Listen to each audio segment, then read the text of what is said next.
Alhamdulillah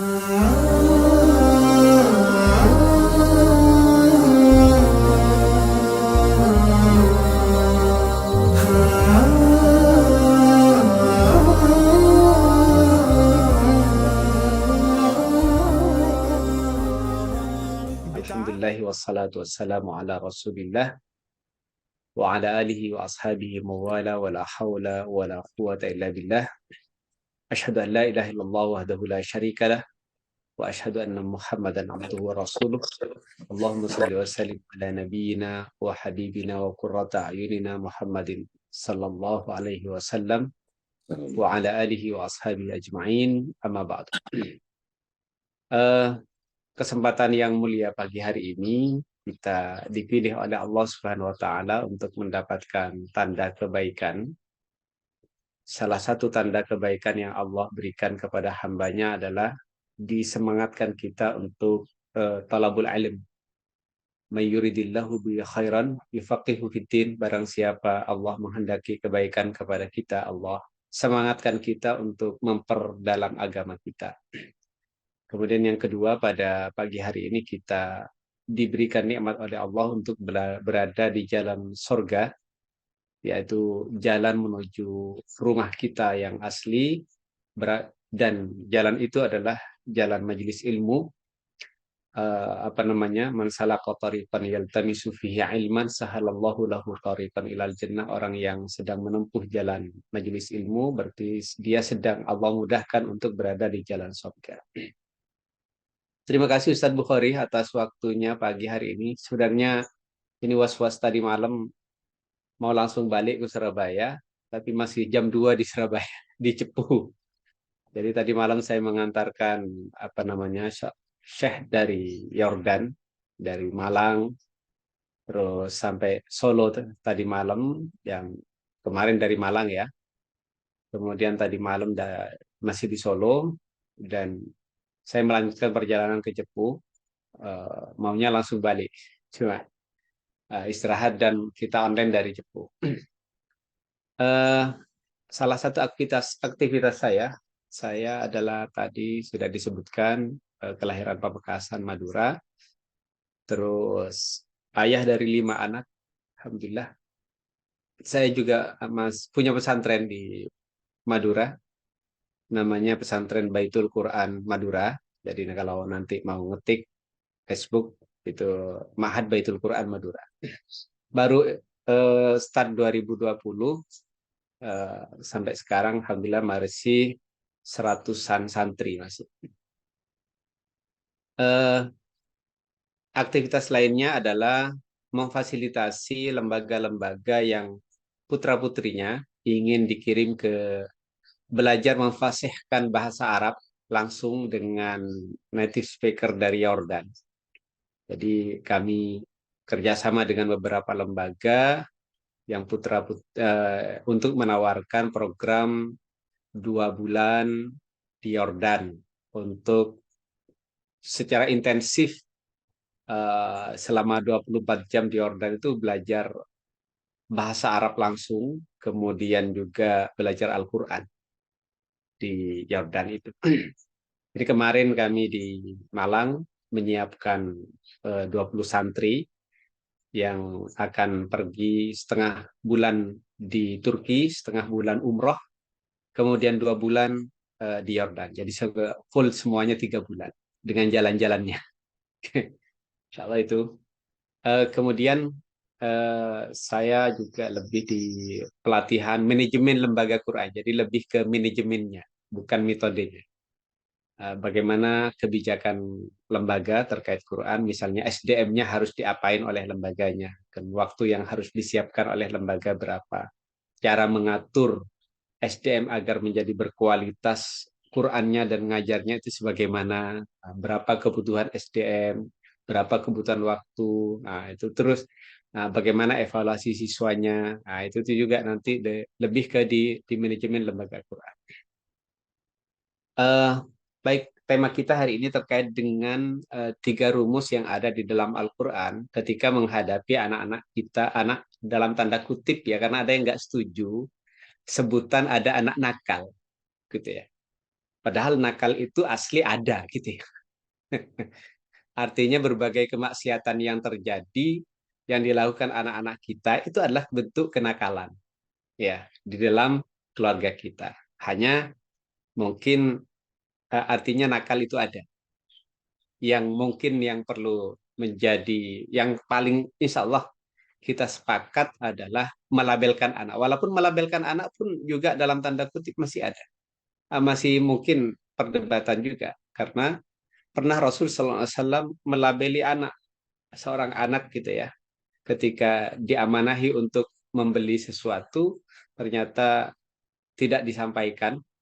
Lalu oleh Nabi disebut apa namanya eh, dengan sebutan dilabeli oleh Nabi bahwa kamu pecundang, kamu pecundang, kamu pecundang. Dengan shock terapi oleh Nabi dengan label yang apa namanya yang sangat keras kepada anak tersebut. Sehingga apa namanya anak tersebut mendapatkan pelajaran dari Nabi terkait dengan label yang disebutkan oleh Nabi tersebut. Ya, dunia psikologi begitu.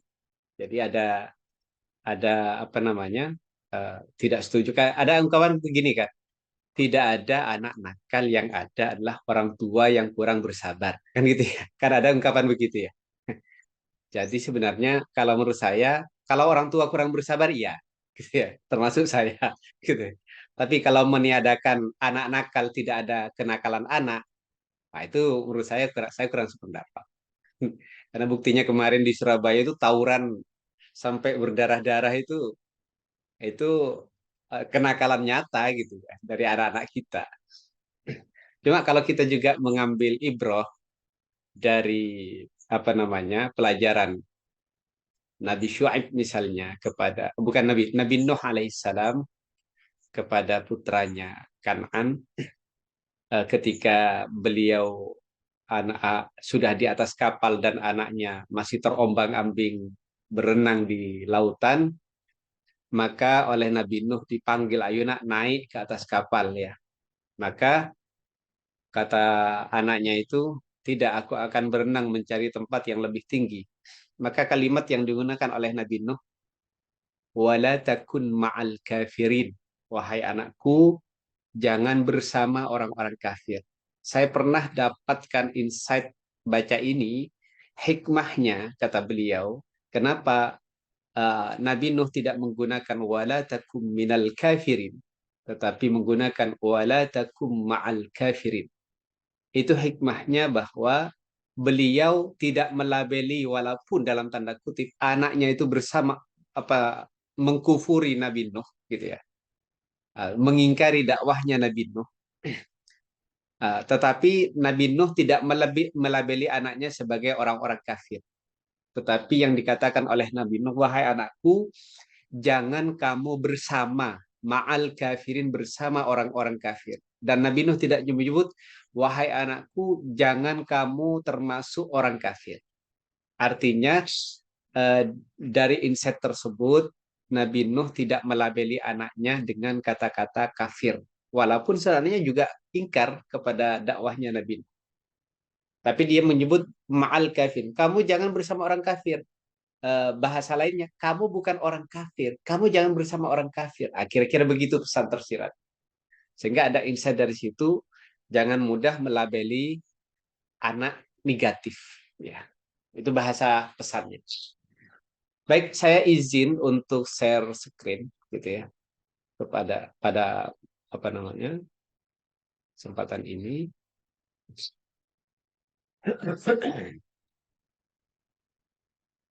Oke. Kita mulai, ini tadi sudah ya. Iya, saya ada pesantren di Madura, satu pesantren Baitul Quran Madura, yang kedua pesantren Ar-Rayyan Madura. Ar-Rayyan ini Ustaz Bukhari saya rintis bareng teman kita juga dari BPL, barangkali Ustaz Abdul Latif. Nah, itu dulu Al-Madufi juga. Itu kita merintis bareng-bareng juga. Kalau yang satu itu murni pesantren Hai. Kalau yang kedua ini bareng lagi mau mendirikan. eh kita masuk ke tema kita pada pagi hari ini. Kenapa kita serius mendidik anak kita? Kita itu setelah meninggal, kata Rasul SAW, itu ada tiga pilihan. Ada tiga pilihan. Satu adalah kalau kita orang kaya, ya, kalau apa namanya, idza matal insan inqata amaluhu, kan gitu ya. Kalau manusia meninggal terputus amalnya.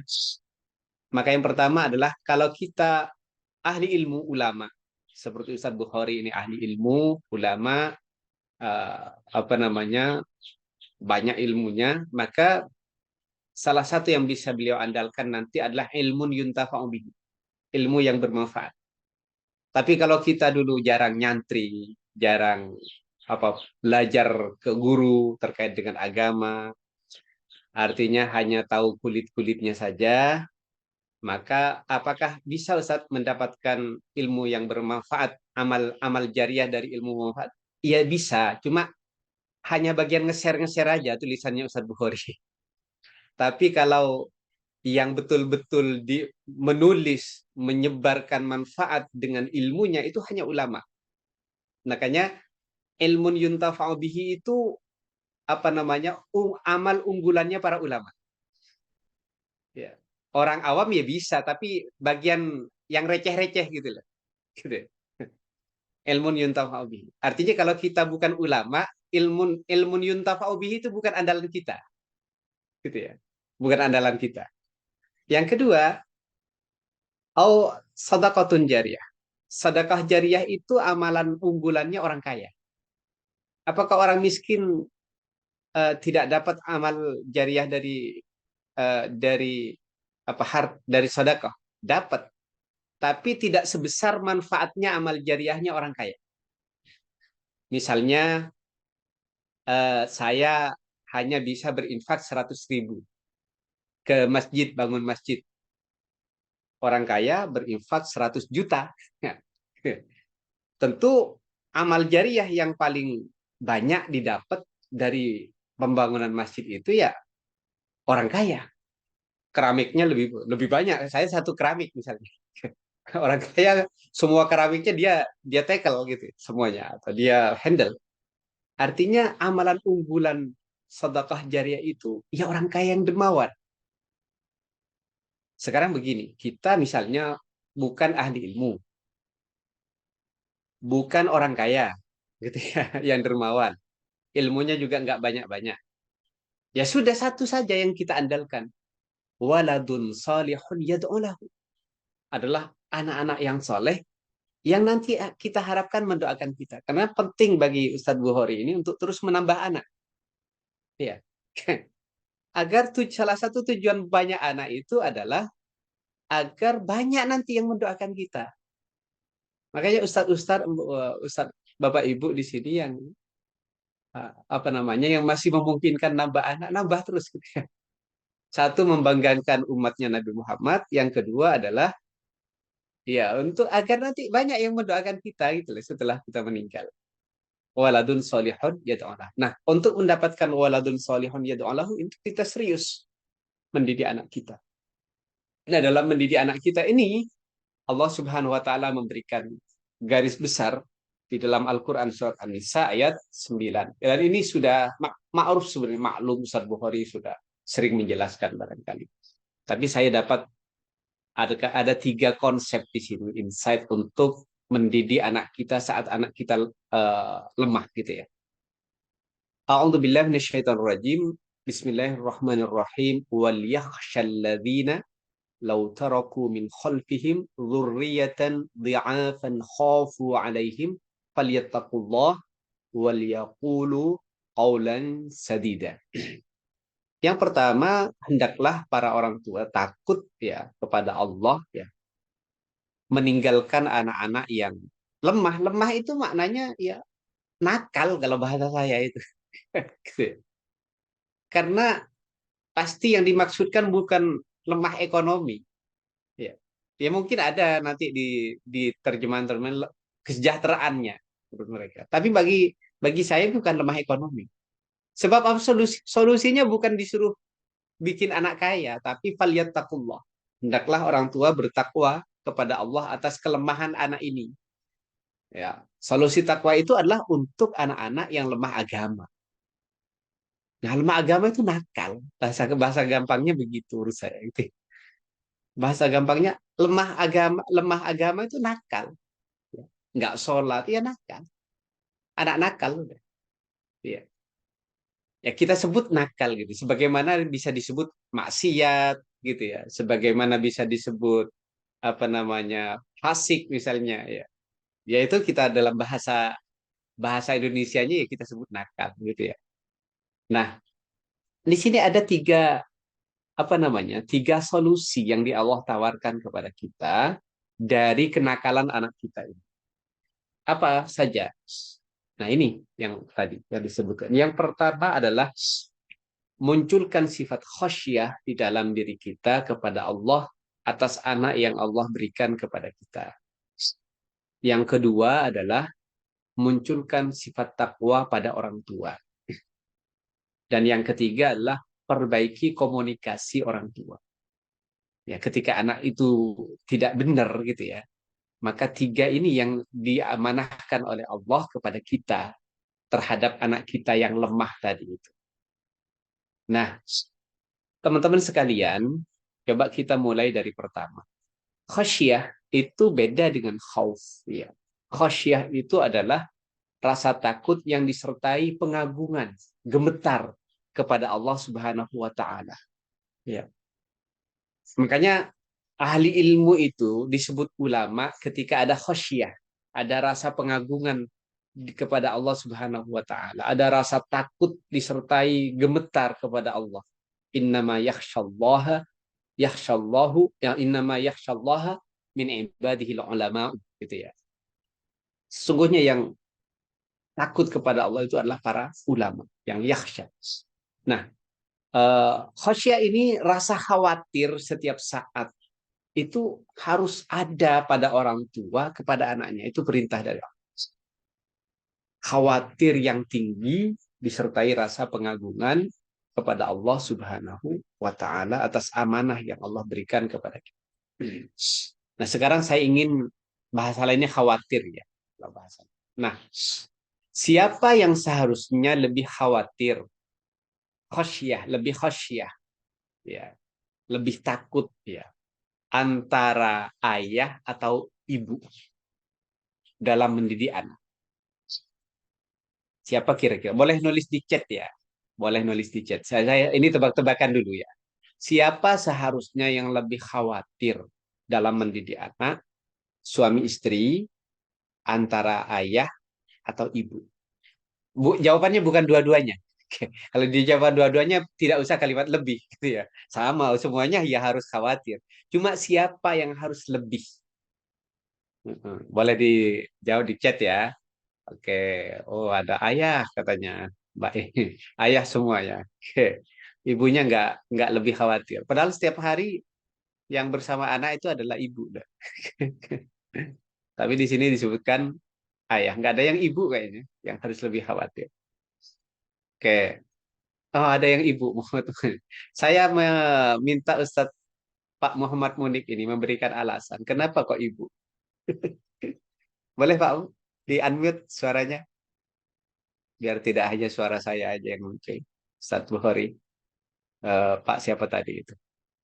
Ini menarik ini, ibu katanya yang harus lebih khawatir daripada ayahnya. Muhammad Munib, saya cek suaranya. Pak Muhammad Munib, halo, assalamualaikum. Cek suara. Mungkin di unmute oleh Ustadz Bukhari yang apa dia admin bantu barangkali. Dia tidak bisa Ya, unmute suaranya Assalamualaikum. sehingga tidak. Ini Pak Munib, sampun. Iya, terdengar Ustaz. Oh, dari mana aslinya? Aslinya dari Cirebon Ustaz. Oke, ini sampean jawabannya berbeda dari yang lain. Kok ibu? Apa alasannya?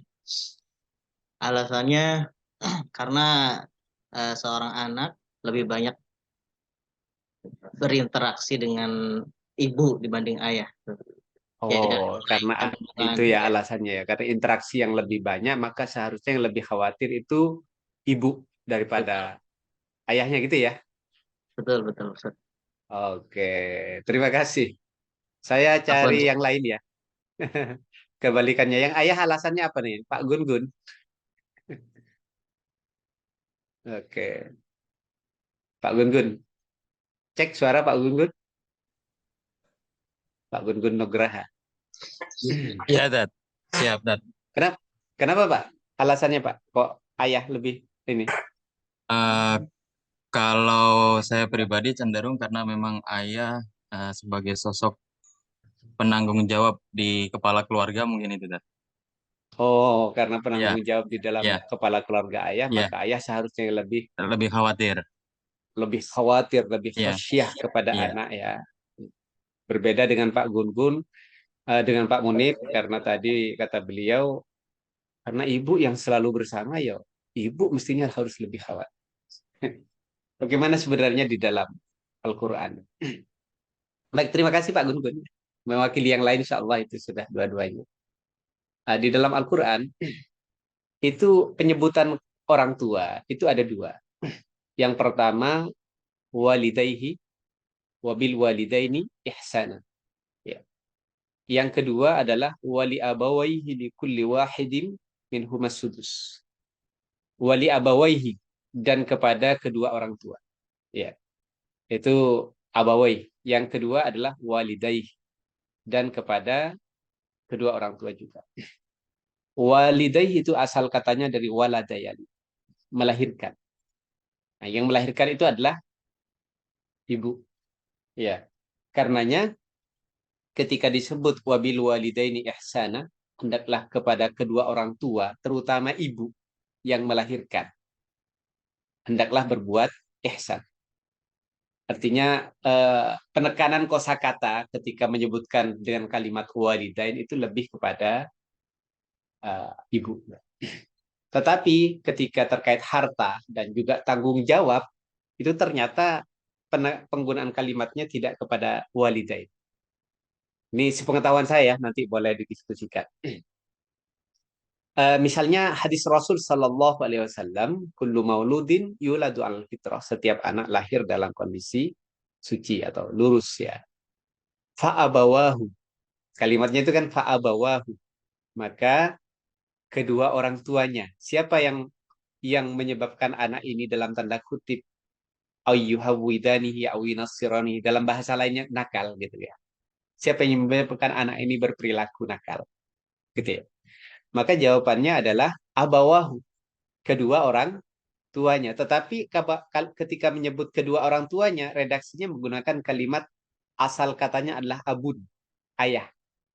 Artinya ketika anak itu rusak, yang paling bertanggung jawab itu adalah ayahnya.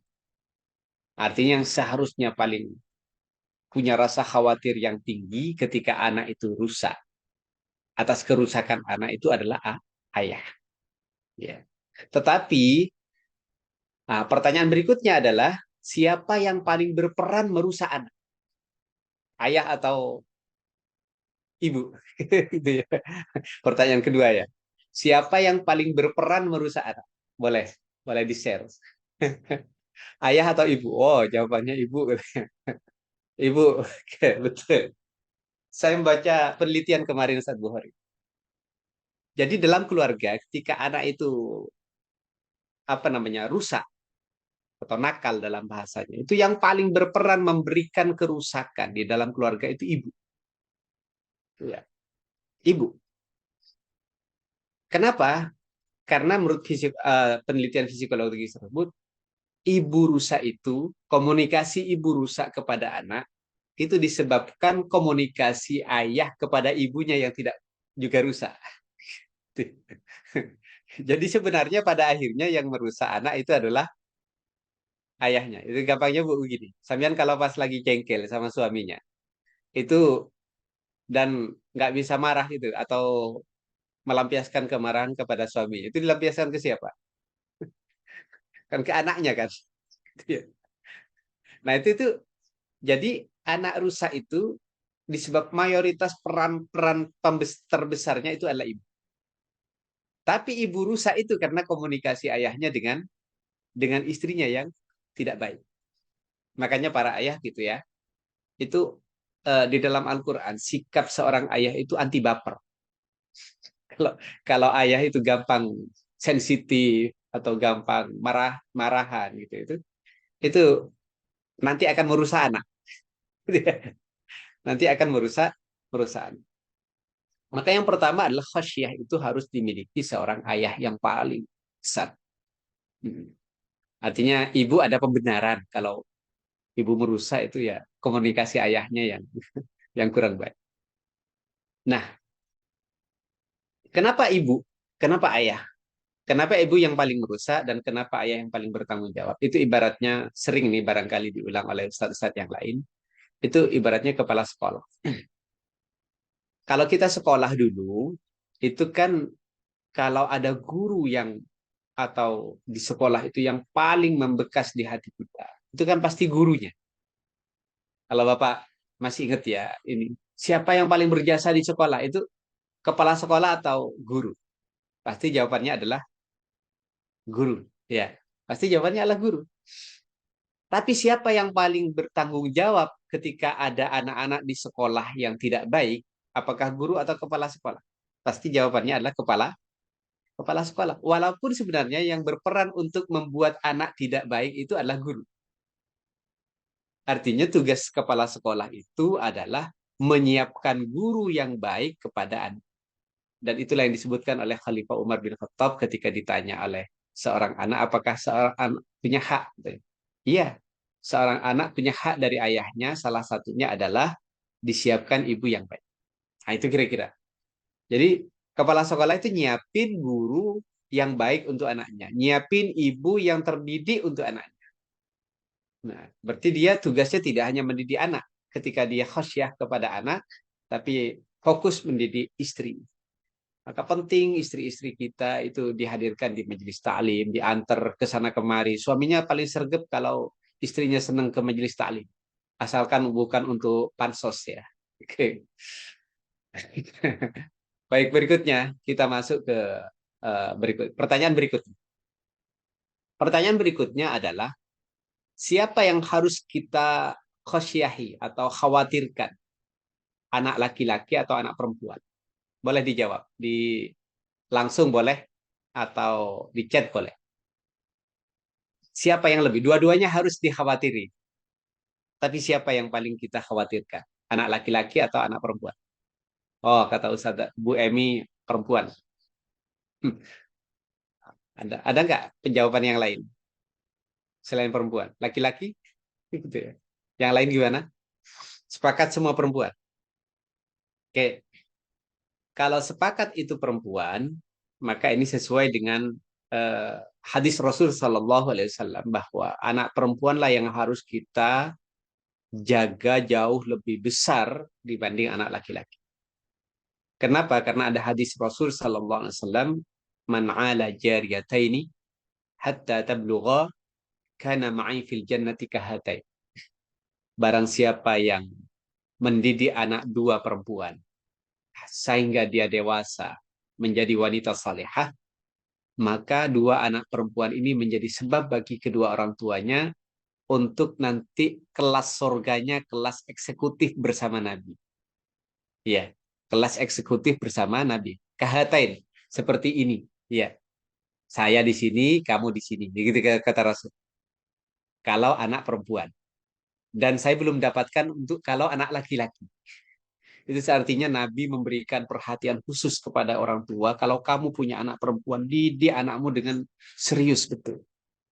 Dengan serius betul, agar anakmu menjadi orang yang solehah. Karena dari wanita solehah inilah lahir para ulama-ulama yang soleh, yang takut kepada Allah generasi berikutnya. Saya pernah mendapatkan sebuah diskusi kalau nggak salah itu di tulisan kalau nggak salah dulu lama sekali ketika ada wawancara gitu ya antara pencetus Miswat kalau nggak salah. Pencetus Miswat itu begini, diwawancara oleh wartawan. Apa yang ide Anda untuk kontes-kontes kecantikan sudah diterima di Eropa, sudah diterima di sini, di sana sini. Ya, apakah Anda bahagia? Ya, saya bahagia, tapi saya belum puas. Kata. Kenapa saya belum puas? Kenapa Anda belum puas? Karena sasaran pertama saya adalah wanita muslimah. Apa? Ini orang Israel. Kalau enggak, saya pernah baca itu waktu itu. Saya lupa sumbernya. Kenapa Anda belum puas? Katanya. Karena sasaran saya wanita muslimah. Apa hubungannya? Kenapa kok wanita muslimah? Karena kami dengan rusaknya wanita muslimah ini, dua generasi kami aman. Dua generasi kami aman. Kata dia. Kok bisa begitu? Apa? Ya, bayangkan katanya. Perempuan rusak, ya, yang tidak memikirkan keluarga, tidak memikirkan anak, yang penting hura-hura gitu ya, pergaulan bebas. Itu pasti nanti punya suami, ya. Mau suami soleh atau enggak, itu apalagi suami soleh gitu. Ya. Suami soleh. Orang suami soleh itu kalau istrinya rusak, nggak akan sempat mikir kami gitu. Dia mikir istrinya aja susah gitu loh. Gimana mikirin kami gitu. Katanya. Oke, masuk itu, masuk. Itu yang pertama. Yang kedua, kalau dia punya anak, anaknya nggak akan terurus. Gitu ya. Artinya anaknya juga akan ikut rusak. Maka generasi kedua itu tidak akan pernah memikirkan kami juga. Maka kami apa namanya aman kalau anak perempuan ini rusak, katanya. Wanita muslimah itu rusak. Makanya ibu-ibu kalau kita punya anak perempuan itu satu ya, itu surganya kita. Surganya kita di apa namanya bersama Rasul Shallallahu Alaihi Wasallam. Dan kalau kita punya dan itu tidak terdapat pada anak laki-laki. Oke, itu ya kira-kira khasyah yang pertama yang harus kita bangun kepada anak. Orang bapaknya harus lebih khasyah, terutama kepada anak perempuan. Ya. Kalau dulu misalnya kita menjaga anak perempuan, belum ada HP, kalau ada anak laki-laki berandal nungguin anak kita keluar rumah, itu kan kita usir. Iya, kita bisa ngusir. Pergi sana, anak kurang ngajar kan gitu ya.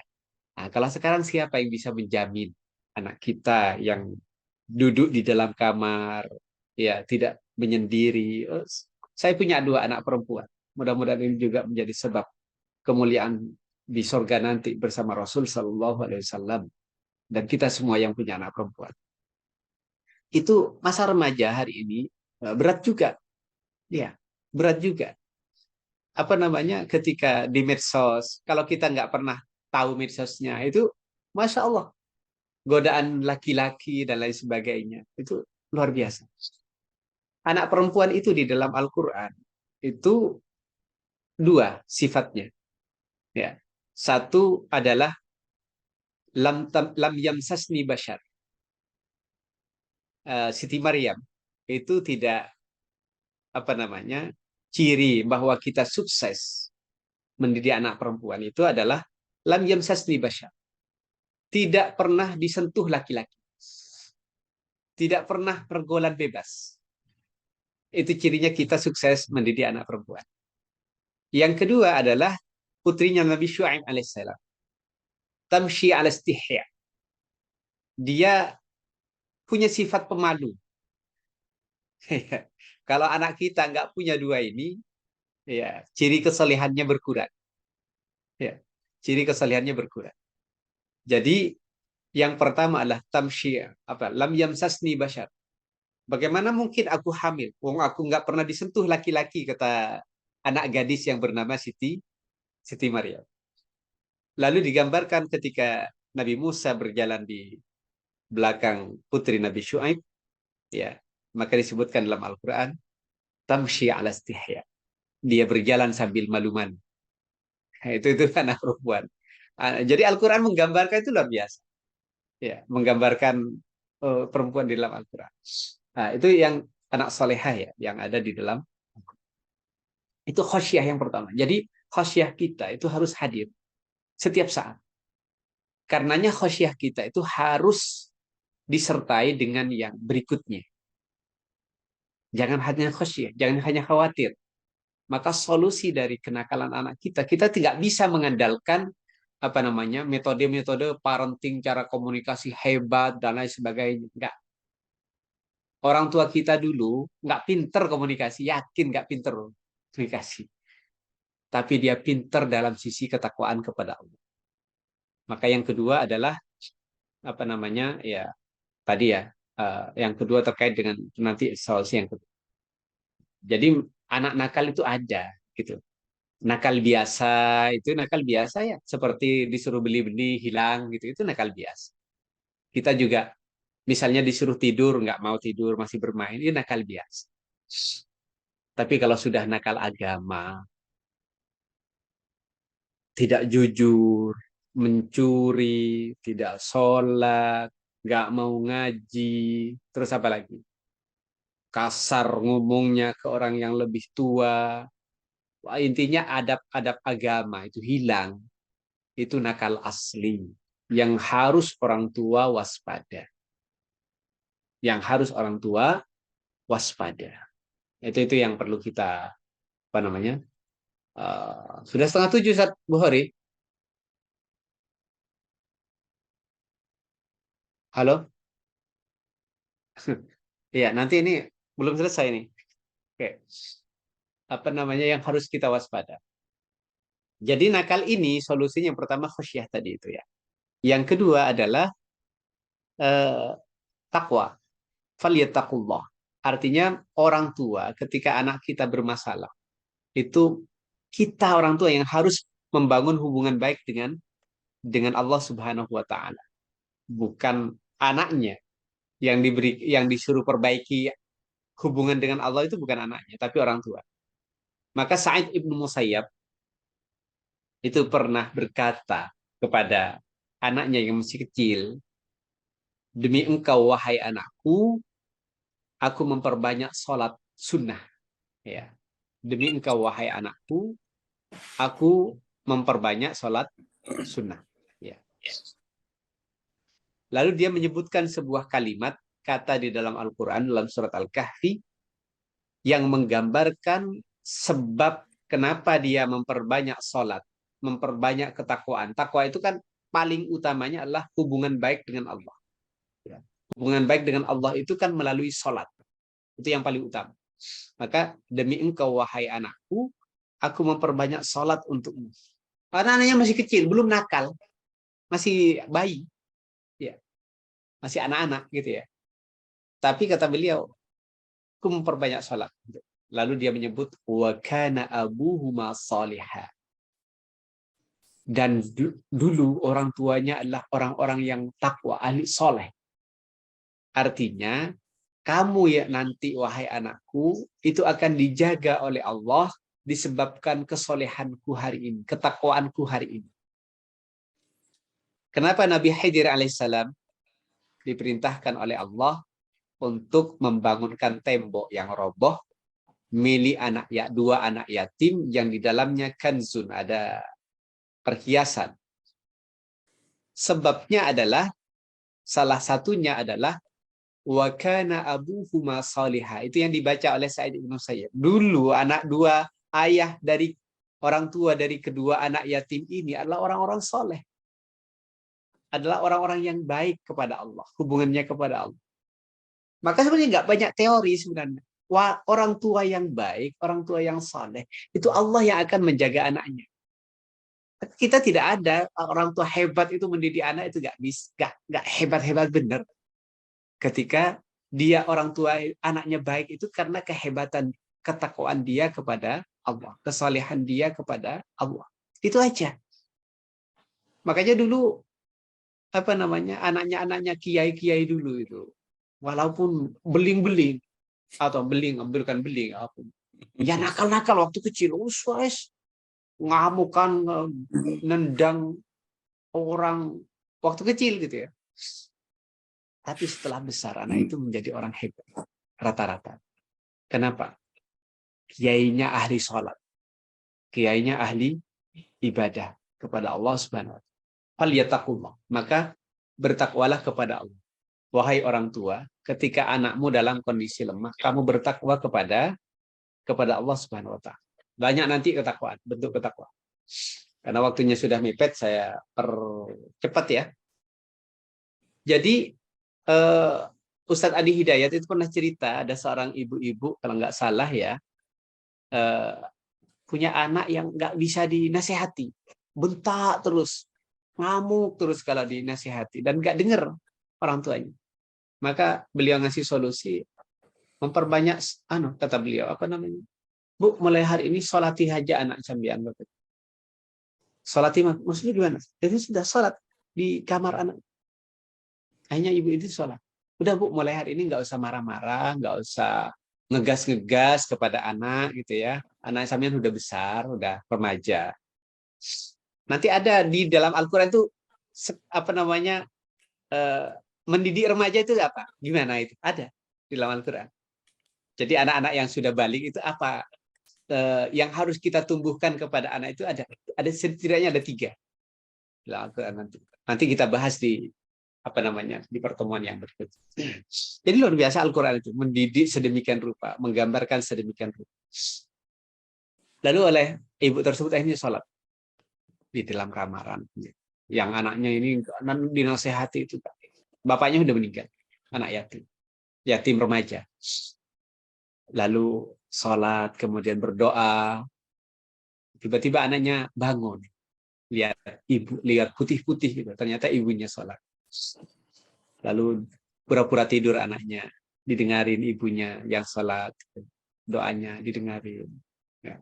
Merintih ibunya agar anaknya diberikan dilindungi, diberikan kesadaran untuk beribadah. Itu terus setiap malam. Dan itu didengar oleh anaknya. Akhirnya entah malam yang keberapa, anaknya itu turun dari tempat tidurnya, dari ranjang tempat tidurnya. Lalu dia bersujud di depan ibunya dan meminta maaf. Itu kehebatan orang tua. Ya, dia nggak ngerti ilmu parenting. Ya. Ilmu parenting yang hebat-hebat itu secara psikologi nggak begitu paham. Gitu.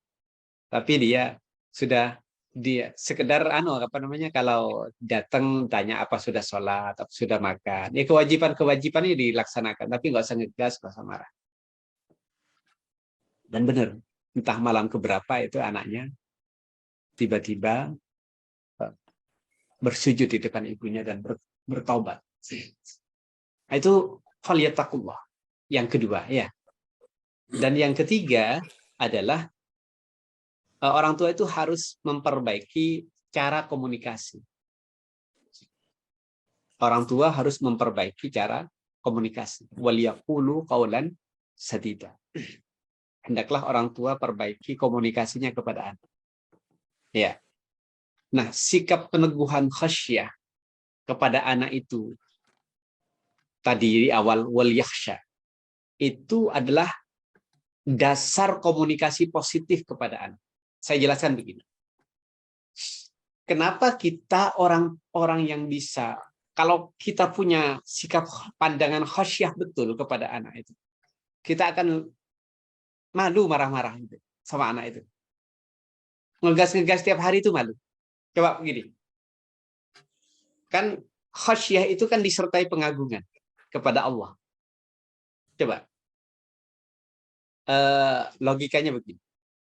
Anak kita itu siapa sih sebenarnya? Apakah dia anak kita? Secara hakikat ya, pandang anak kita secara hakikat.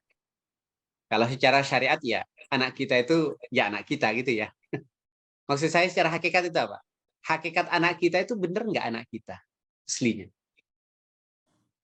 Coba, sebelum dia menjadi anak kita, apakah dia sudah ada? Boleh berdiskusi. Sebelum dia jadi lahir di dunia ini, apakah dia sudah ada? Di mana dia ada?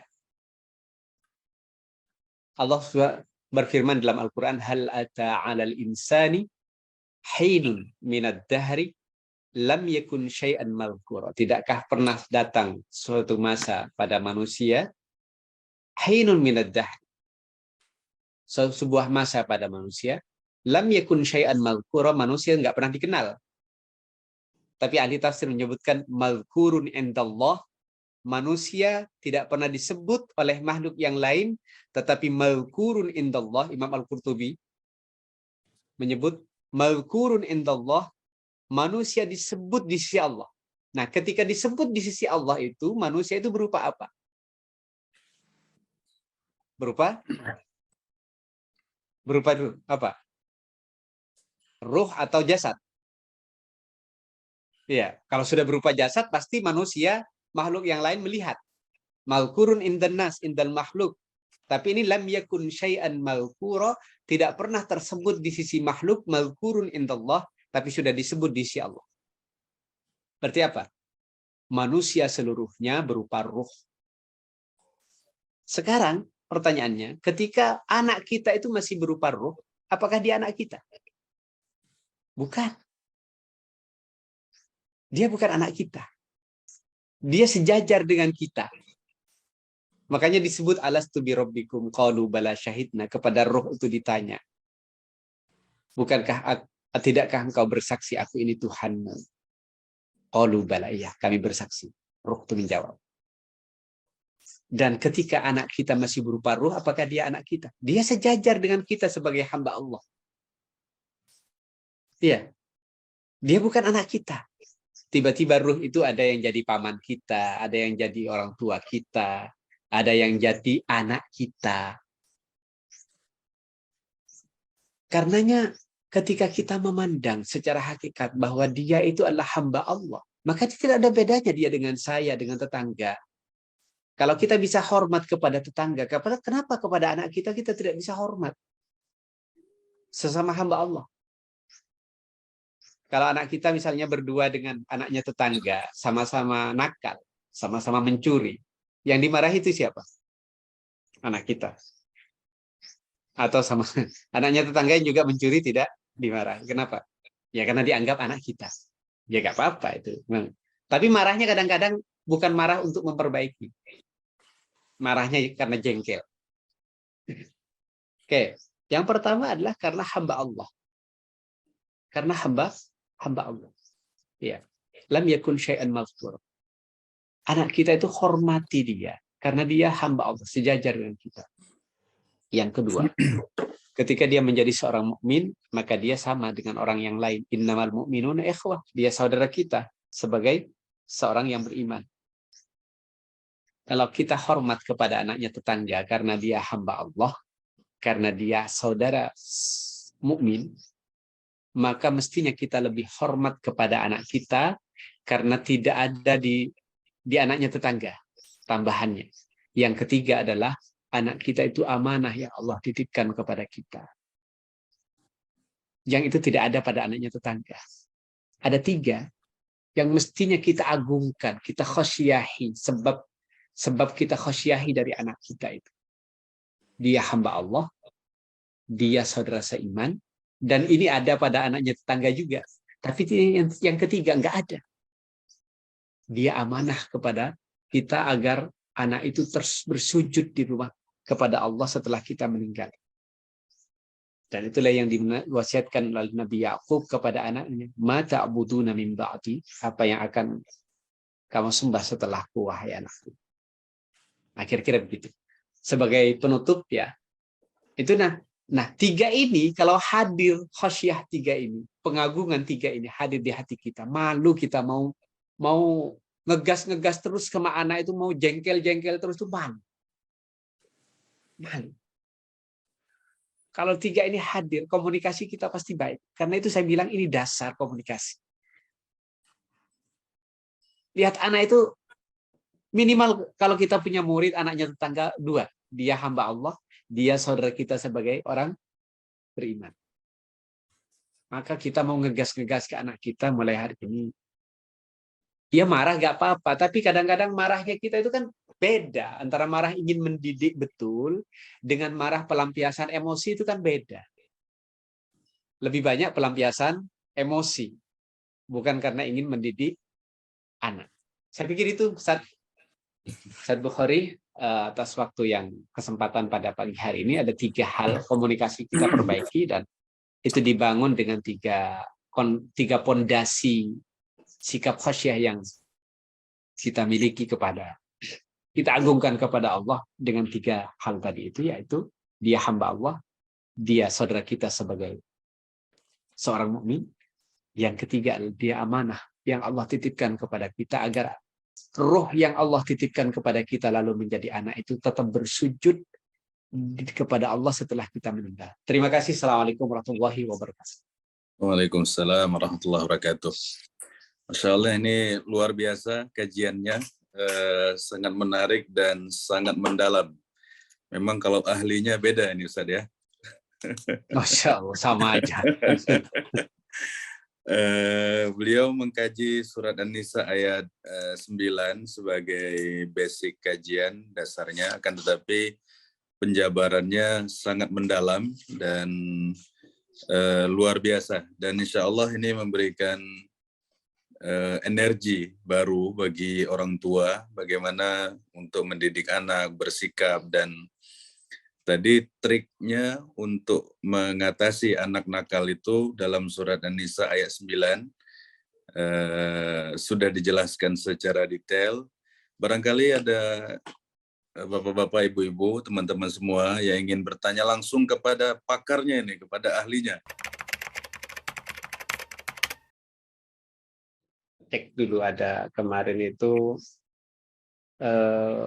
ya tadi yang saya sebutkan itu ada. Jadi orang tua itu ngegas atau marah, menampakkan wajah yang sangat tidak suka itu ketika anak itu melanggar hal-hal yang berbau agama, termasuk tadi berbohong. Ya. Nah, berbohong itu kan tentunya ada sebabnya. Maka ditanya anak itu, kenapa kamu melakukan itu? Itu ada alasannya biasanya. Bisa jadi karena orang tua terlalu keras, ya, sehingga anak itu takut. Terlalu keras itu maksudnya bukan keras. Kalau tegas itu beda. Kalau tegas itu dia tidak kasar, tapi dia on the track, ya. Tapi kalau keras, kasar itu sudah emosional. Jadi orang tua itu kadang-kadang lebih melihat anak itu keras dengan sikap marah yang meledak-ledak, emosi yang tidak terkendali, sehingga anak itu takut. Nah, takut itulah yang melahirkan kebohongan.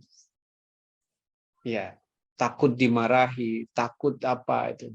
Makanya waliyaqulu qaulan sadida, hendaklah orang tua komunikasinya baik dengan anak. Tidak membuat takut anak itu. Jadi takutnya anak itu kepada Allah, bukan kepada orang tua. Jadi kalau masih takutnya sama orang tua, itu bohongnya banyak. Itu bohongnya banyak. Tapi kalau sudah dibangun takutnya kepada Allah, maka dengan orang tua baik, kenapa nak kamu kok berbohong? Apa alasanmu? Tahu nggak apa namanya? Berbohong itu apa efeknya? Satu, kamu di masa depan nggak akan punya teman, ya. Dua, pokoknya sering-sering dialog lah. Tapi tunjukkan wajah yang tidak suka. Abi nggak suka ini, nggak senang Abi berbohong. Besok enggak ya, sambil dicium lah. Ya.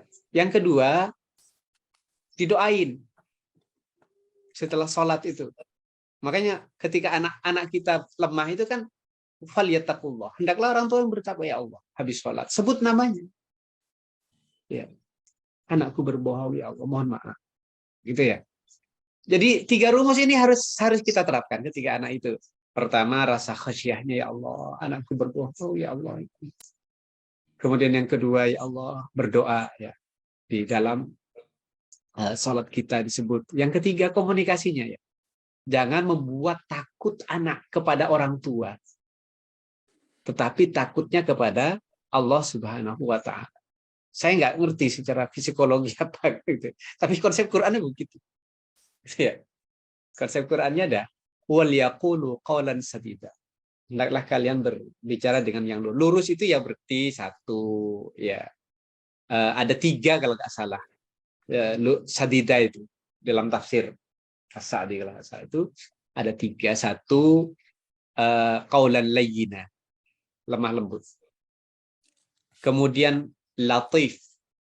Latif itu lebih ke, menurut saya, diksinya pas. Ya, diksinya tidak nyelekit gitu ya.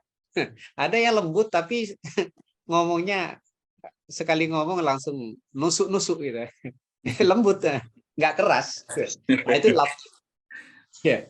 Dan yang ketiga benar. Ya. Jadi qaulan sadida adalah qaulan yang secara intonasi lembut. Yang kedua latif, diksinya pas gitu ya. Yang ketiga adalah orang nyelek itu kan kalau nggak latif itu kan ini muncul dari dalam karena energi negatif kita kan, emosional tadi. Kemudian kalau orangnya sudah positif memandang anak gitu ya, walaupun dia dalam tanda kutip ada masalah gitu, diksi kita baik insya Allah. Yang ketiga itu yang kita ucapkan benar, tidak berbohong. Jadi bohongan itu kadang-kadang satu ya dari lingkungan kita karena takut sama kita atau karena bergaul dengan teman dan lain sebagainya. Kalau bergaul dengan teman menurut saya bukan diputus untuk tidak bergaul, kan? Karena nanti ada dua pilihan, imunisasi atau amputasi. Kita menguatkan imunnya untuk tetap berteman, gitu ya. Atau amputasi, kita putus hubungan sehingga dia nggak punya teman. Kalau kita nggak punya teman, dia susah ketika tua, gitu ya. Susah bergaul, gitu ya. Nah itu bahaya juga. Oke, kira-kira itu Ustaz Afwan kalau kurang memuas. Masya Allah, luar biasa nih jawabannya. Ustaz, pertanyaan berikutnya ya.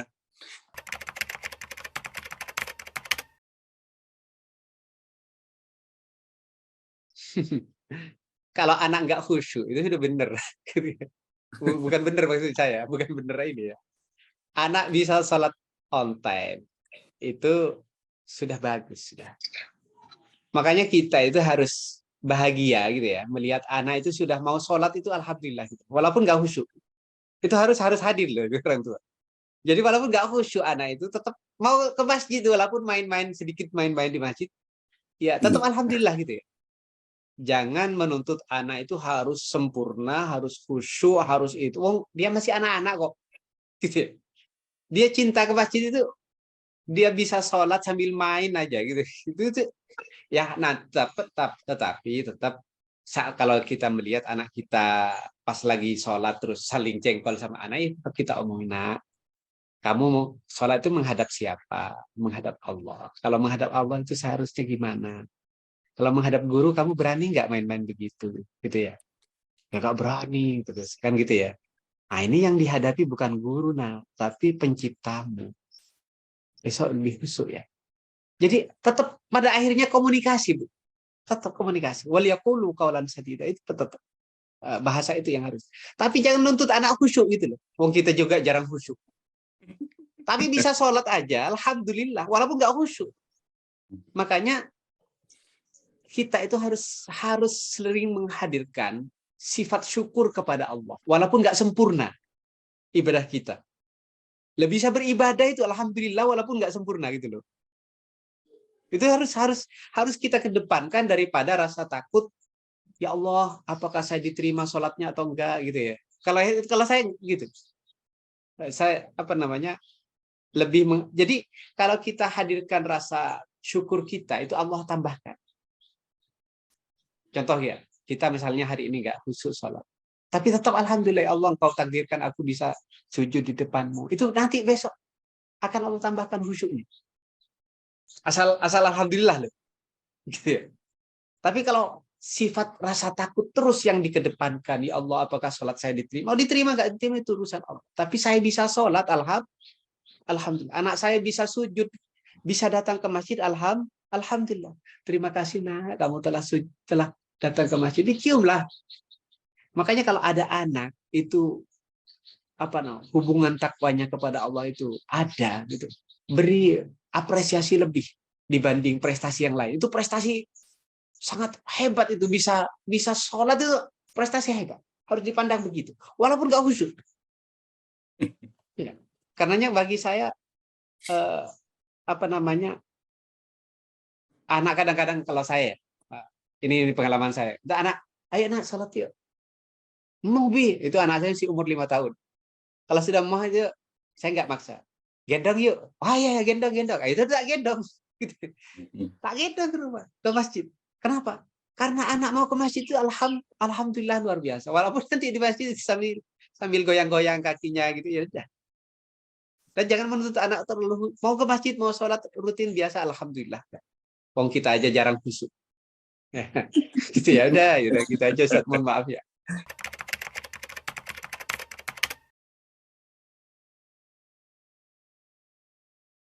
Ayah saya itu dulu kalau pas lagi saya masih kecil, itu kalau sudah waktunya sholat, itu keras. Sholat, mana? Sampai ditunggu kalau nggak datang berjamaah kan, sholat berjamaah itu. Beliau ahli sholat malam. Itu kalau sudah sampai tua, saya berdua punya anak, warga, itu dia yang nginep di rumah saya itu. Malu saya. Malu ya. Gimana, udah berkeluarga, kok belum bangun sholat malam. Saya terus terang, saya sholat malam, tidak sehebat ayah saya. Kalau ayah saya tiap malam. Ayolah, bangunlah, bangun. Beliau meninggal sudah rindu suara itu. Jadi coba datang ke rumah anak kita, nginap gitu ya. Lalu dilihat kondisi sholatnya, terutama sholatnya dah. Jangan yang lain, sholatnya yang pertama dah. Jadi semua pondasi, kenakalan, masalah dalam rumah tangga kita itu bermuara pada sholat. Bermuara pada sholat. Jadi kalau sudah anak nakal itu pasti sholat. Pasti sholat. Sholatnya nggak benar. Makanya kita itu harus agak-agak streng lah sama anak kita. Terutama yang sudah berumur 10 tahun kan kata Rasul, fadribuhum, kalau anak kamu udah 10 tahun nggak sholat. Kenapa oleh Nabi itu diawalkan pendidikan sholat itu, padahal belum wajib ya, umur 7 tahun ya. Anak belum balik itu nggak wajib sholat. Tetapi oleh Nabi, didik anakmu pada umur 7 tahun untuk sholat. Karena ini pengaruhnya besar dalam hidup. Hubungan dengan Allah gitu. Jadi kalau hubungannya dengan Allah sudah nggak baik, itu pasti bermasalah hidupnya. Bermasalah. Udah. Maka kalau datang kita ke rumah anak-anak kita yang sudah berkeluarga, coba, nak, sholatmu nak, jaga. Jangan sampai ditinggal. Gitu aja. Nah, ketika kita melihat anak kita itu sholat, walaupun yang lainnya masih kurang-kurang, tetap alhamdulillah gitu loh. Jangan terlalu nuntut sempurna. Nggak ada yang sempurna. Gitu ya. Nggak ada yang sempurna. Jadi tetap ditegur. Gitu. Walaupun sudah anak kita sudah berkeluarga.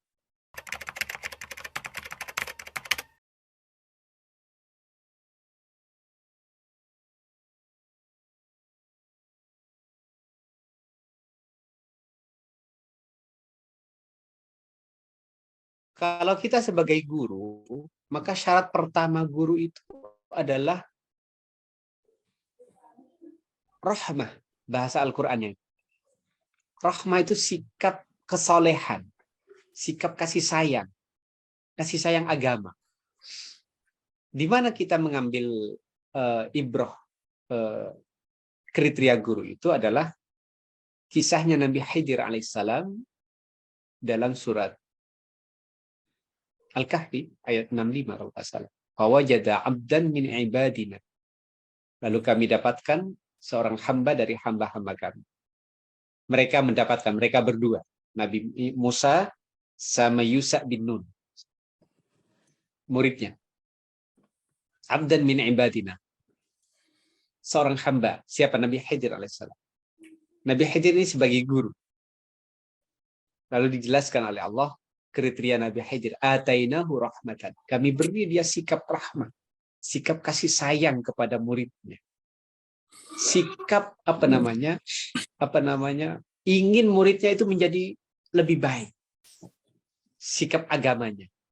Wa 'allamnahu min ladunna ilma, dan dia punya kompetensi ilmu. Maka bentuk sifat kasih sayang itu terhadap agama itu 3 tadi itu. Yang menjadi rumus bagi orang tua. Sikap kesolehan, maka hadirkan khasyah. Ya Allah, ini hambamu. Ya. Ini saudaraku seiman. Ya. Ini umatmu Nabi Muhammad kepada ini umat Nabi Muhammad. Makanya ada seorang guru itu masuk ke pedalaman Kalimantan, nggak pernah digaji. Lalu temannya ngomong, kenapa engkau rela-rela masuk ke pedalaman Kalimantan? Ilmumu banyak, tinggallah di kota. Gitu. Ya kayak saya. Gitu. Maaf. Saya itu malu kadang-kadang sama ustadz-ustadz dai-dai yang masuk pedalaman. Nggak ada apa-apanya ustadz-ustadz kota itu. Ustadz kota itu kan, mohon maaf ya, Ustadz Bukhari juga. Mohon maaf ya. Ustadz kota itu banyak ngambil manfaat dari umat. Gitu.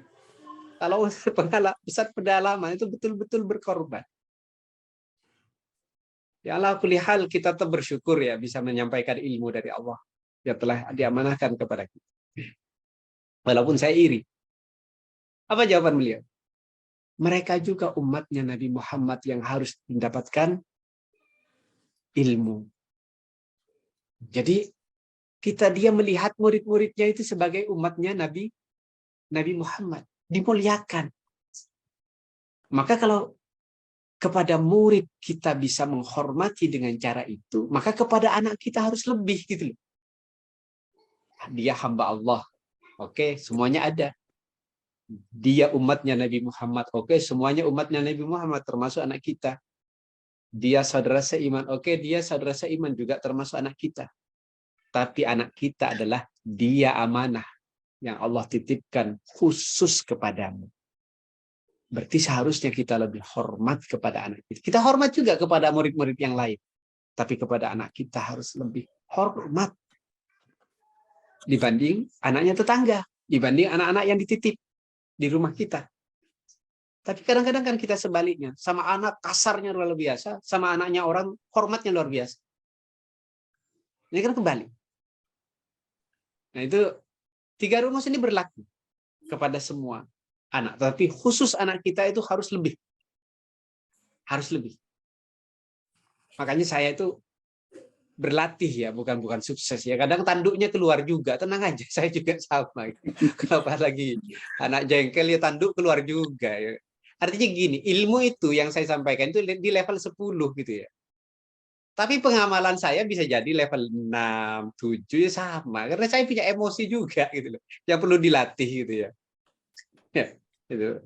Jadi ada sisi kewajiban menyampaikan ilmu, ada sisi kewajiban berlatih untuk mengamalkan ilmu, itu beda. Kalau mengamalkan ilmu, fattaqullaha mastata'tum. Bertakwalah kepada Allah semampu kamu. Tapi menyampaikan ilmu wajib harus disampaikan yang kita ketahui. Makanya jangan sampai dikata, wah Ustadz keburomaktan. Nggak gitu anaknya, bukan gitu. Kalau semuanya keburomaktan, bahaya. Nggak ada yang menyampaikan ilmu ini. Nggak ada yang mau ceramah, Ustadz ya? Nggak ada yang ceramah, semuanya nggak bisa ngamalin dengan 100%. Gitu. Karenanya keburomaktan bukan di situ tempatnya. Ya. Imam Nawawi itu bahas kitab nikah, tapi nggak nikah-nikah gitu ya. Itu bisa keburomaktan. Ya. Kira-kira begitu ya. Maaf. Ya berlaku, Bu. Berlaku. Syarat utama guru adalah mendidik kesolehan. Dengan 3 tadi. Baik, terima kasih.